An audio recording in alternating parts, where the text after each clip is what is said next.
Hi everyone, and welcome to the Cat Scrappiness YouTube channel. Today I'm creating a Halloween card, actually two Halloween cards, and I want to apologize because the video is a little long and it's a little just disjointed. I worked on this over several days, and so I had to kind of piece it together. I'm going to tape down some watercolor paper, and I already have circles cut out because they're going to be moons for my cards. I'm going to pull out some squeezed lemonade distress ink and do a night sky or a galaxy background. And this is the way I have found that I get my colors and my pigment to stay so bright. I rub my little mini ink pads directly onto the watercolor paper. That orange is the carved pumpkin. And I'm just putting it on there in random spots. That's the wilted violet. The green is twisted citron. And that is peacock feathers.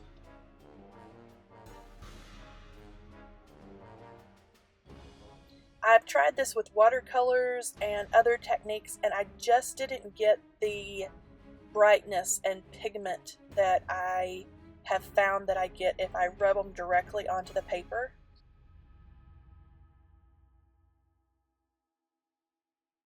I haven't had any trouble with these ink pads cross-contaminating either, but I have seen online that if you do get some color change, you could dab it off on another piece of paper. I took my distress ink sprayer and I'm going to spray down a good amount of water to get those colors and pigments to blend together. I sped this up a bit, but I take my heat tool and I kind of direct the color and water kind of where I want it to go. I'm wanting to keep the area around the circles pretty light and bright because, again, I want the moon to look like it's almost glowing. And I'm going to set these colors pretty well. And then I'm going to go in to where I think that it needs some more pigment. Along the edges there's some white spots. And you could probably skip this step of adding more color. I've just found that this is kind of the way that I like to do it, and it's worked for me in the past.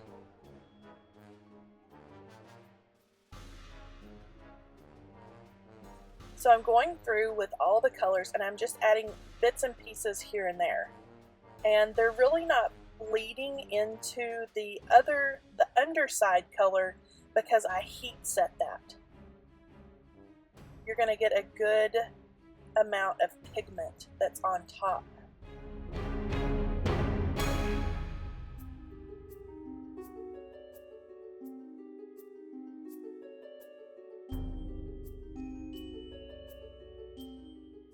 And I really want to get those edges right up next to the tape there, so I have good coverage. Okay, I'm going to take my distress sprayer again.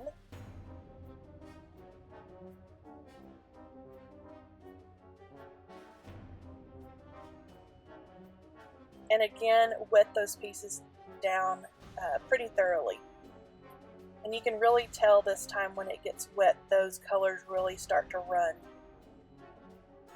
and blend. It doesn't turn out really muddy. They kind of stay separated. And again, I'm going to take the heat tool and move them around and set them and to get them blurry and swirly, and I'm drying up some of the puddles around the edges where I didn't want the color to settle or the water to settle. Okay, the next thing I do is take the black soot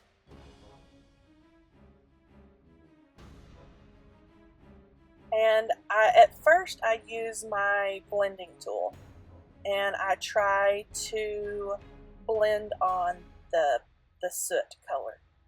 And as you can see here, it just gives a really light, shadowy effect.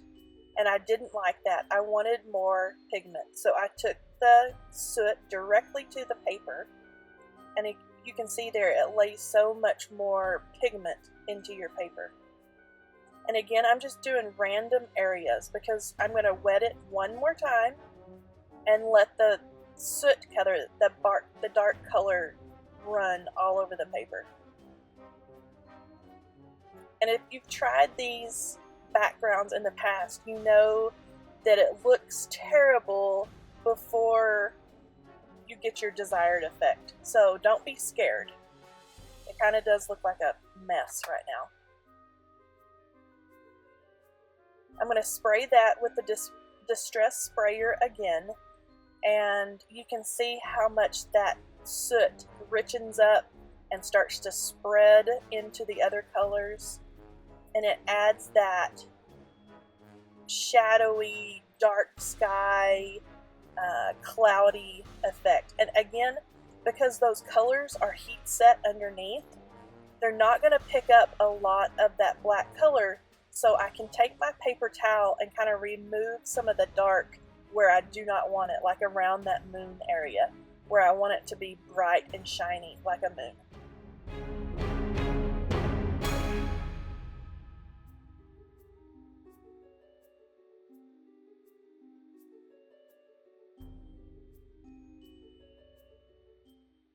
And now to add the stars, I'm going to use some inexpensive white acrylic paint. I'm going to add this to an acrylic block. And you can use all different kinds of white paint for this. I've seen people even use Copic paint. And I'm going to take a couple little squirts of water from my sprayer and mix it together with an inexpensive paintbrush.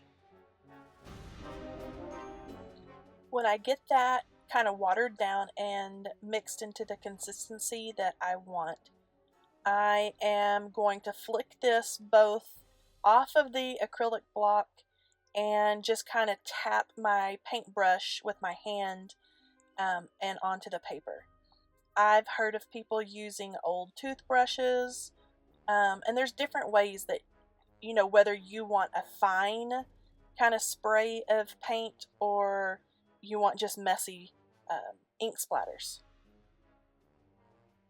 You can add as little or as much as you like during this process. It's all up to you and what you want your design to look like.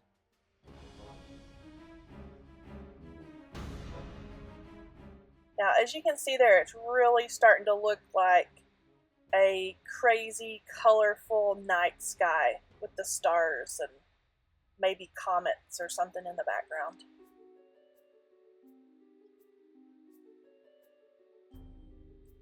Okay, now I'm going to work on the moon. I colored the moons just like I did the background of the paper. I used that carved pumpkin and the squeezed lemonade, excuse me. I'm going to take those Gonzai Tombi starry color, awesome watercolor paints. And they're in gold, and there's a silver, there's a champagne color. They're gorgeous. But I'm going to take that red gold, and I'm going to get some of that pigment mixed up, and I'm going to add it right onto that little sliver of acetate that I have there.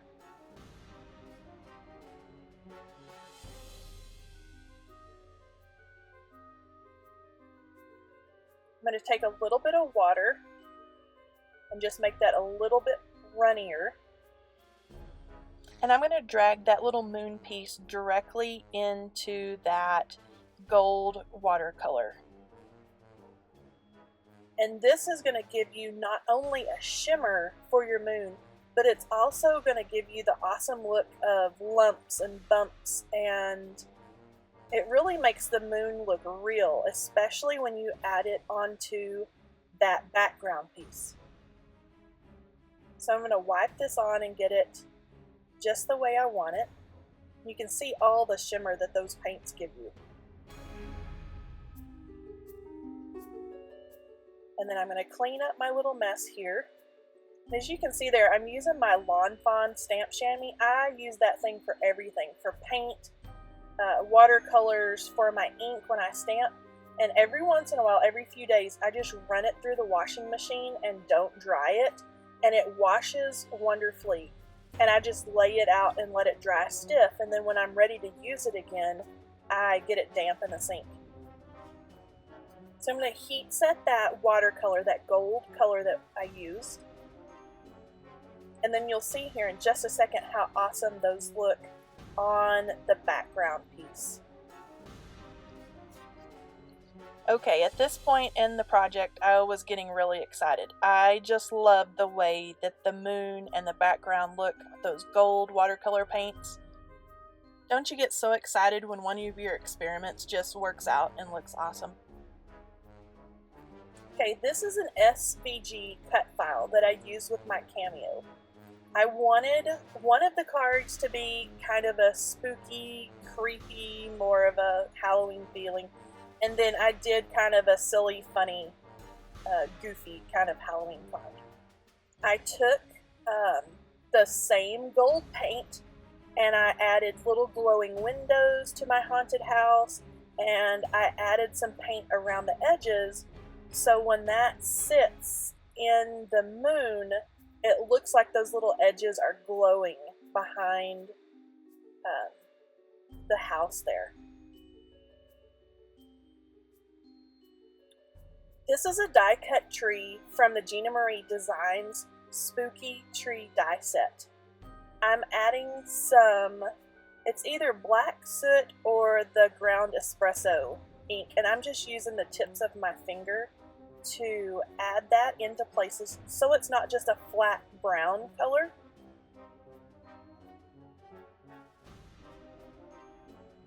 And then I'm going to use a wood grain design of the We Are Memory Keepers embossing folders, and I ran that through and it gives it just a little bit of texture, as you can see there. Okay, I'm going to start building my card. I add that background panel onto some pattern paper by Doodlebug Designs. I'm going to use my ATG gun and then some liquid glue around the thin edges on the top. And using the same technique, I built some ground area that, like some dirt and hills there, using the Lawn Fawn stitched border dies. And that's the first card with all of its pieces. I'm going to add that to a purple card base. And I'm going to add this sentiment later. This is the second card, and I did these the exact same way. One I just made a little creepy, and the second one more funny. I'm going to use some foam tape to pop up the little ground area, the dirt, and the hill.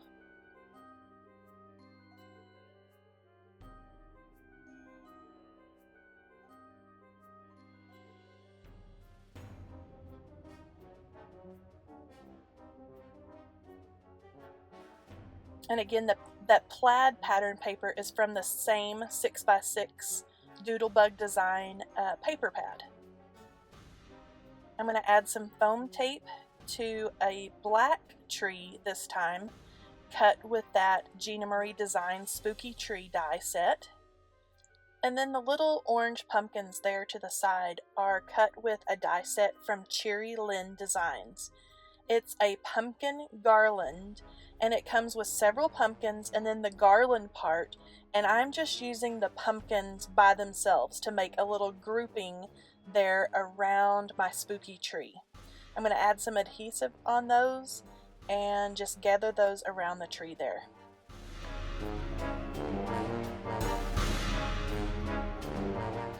I cut some ghosts out of vellum using another Gina Marie die set, and there's 4 cute little ghosts in that set. I'm going to use some little googly eyes there on the ghost, and not only does it make the ghost cute, but it was also a way for me to hide the adhesive when I glue these onto my background.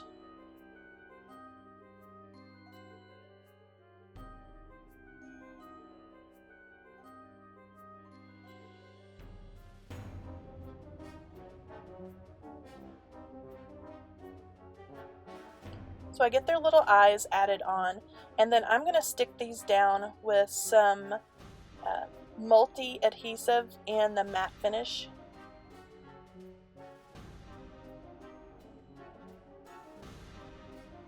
And I'm trying to decide just where I want the ghost to go. I'm going to add that adhesive right behind the eyes to hide it.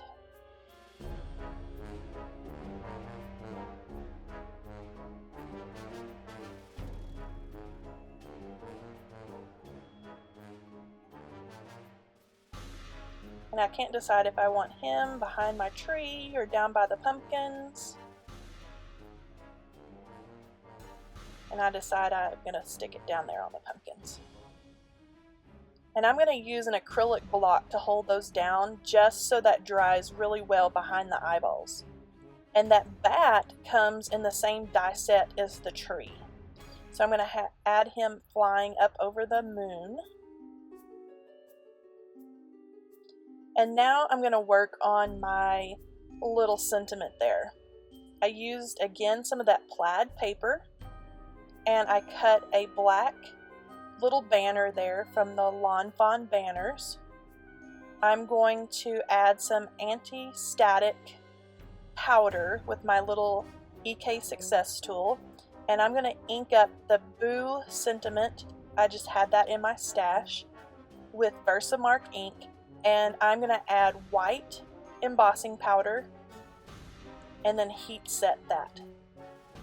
And I need to clean off just a little bit of loose powder, so I just use a dry paintbrush for that.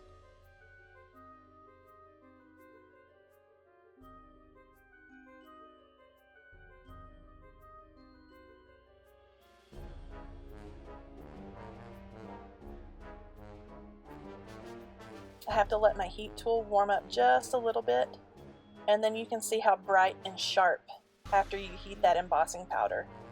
How nice it makes that. I'm going to add that little banner onto some plaid paper, and I'm going to cut a little border around the banner. Pop that up with some foam tape.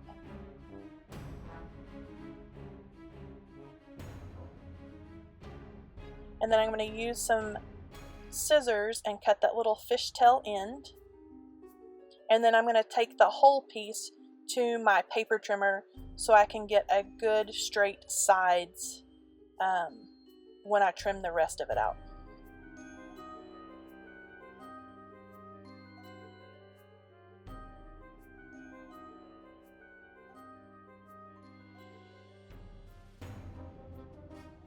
So I'm going to add that to the bottom there, and I try to use my liquid glue, and then I think I try to use my ATG gun. I have trouble getting things to stick to Distress ink, so I finally decided to go to my handy dandy score tape because it always seems to work. I don't know why I didn't think of that in the first place. But I got my score tape down and add that just to the front there. And then I'm going to pull that first card that I did back down into my work area, and I'm going to do the sentiment for it also.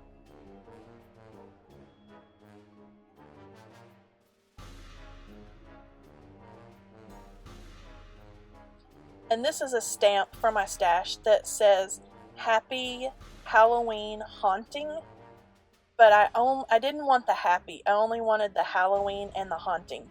So I'm going to clip it apart, and I'm going to use the smaller banner from the same die set. I'm going to treat that with the anti-static tool, and I'm going to get those lined up just right, stamp it in Versamark ink, and then add some Princess Gold embossing powder from Ranger. I thought this would look awesome with the gold watercolor that I used on the moon. And I just need to heat set that, and you can watch this embossing powder pop out. It's so pretty.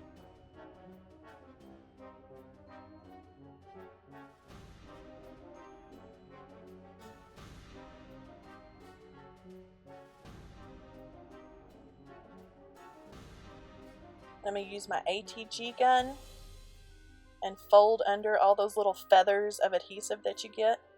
And then I'm going to pop that right onto the bottom there. And then I'm just going to clip off the right side. And with that, these projects are done for the day. Thank you so much for hanging out with me for such a long video. I would love to see your spooky designs or your galaxy background. I'm going to leave both the Cat Scrappiness and my own Instagram account links in the description box. All the supplies are also linked in the description box. Thank you all so much for joining me today. Again, this is Kelly Cahoot for Cat Scrappiness. Bye bye.